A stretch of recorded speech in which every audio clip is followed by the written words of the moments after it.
Come sta? Adesso bene. La libertà non ha prezzo. Non ha prezzo. La libertà non ha prezzo, dice Franco Battaggia, scarcerato dopo l'assoluzione dall'accusa di omicidio di Anica Panfile, la 31enne trovata morta nel Piave a Spresiano.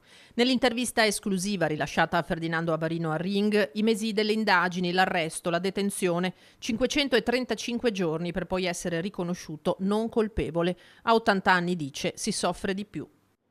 Che rapporto c'era tra voi? Un rapporto di lavoro umano. Un rapporto di lavoro, faceva il suo lavoro in pescheria, il suo lavoro in pescheria da me, assieme a altre 7-8 persone, era considerata tanto sul lavoro.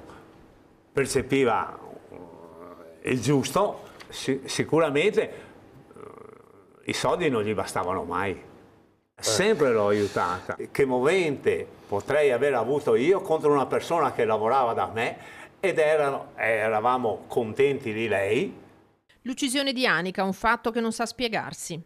Non ho mai creduto che una persona potesse fargli del male se non all'infuori di suo marito, che aveva il terrore, conosceva la vita. Pertanto io credevo che fosse morta più di,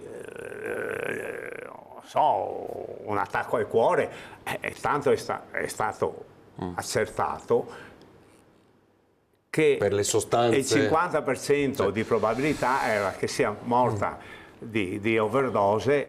Non sapevo dell'uso di sostanze stupefacenti da parte di Anica, continua Battaggia, convinto, come il suo difensore, l'avvocato Fabio Crea, che a ucciderla e a gettare il corpo nel Piave siano state più persone. Mi pare evidente che se c'è stato una morte per soffocamento e nella dinamica un afferramento dei polsi, vedo difficile che sia stato un unico esecutore. Parla del suo passato, il carcere per omicidio, quel reato lo ammette senza esitazioni, legami solo di conoscenza, non di partecipazione alle loro azioni con la mala del Brenta.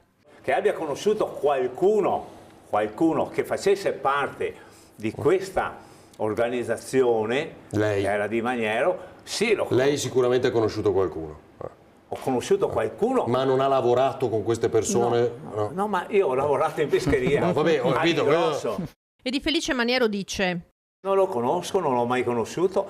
È chiaro che non ho parlato bene, perché uno che fa la spia, dopo una mente criminale come la sua, nessuno ha ombra di dubbio, ma a fare incarcerare i suoi amici.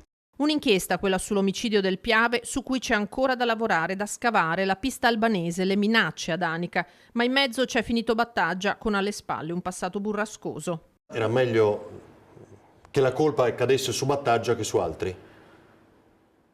E dunque, Per non alcuni so forse- se era meglio, era più facile. Era più facile.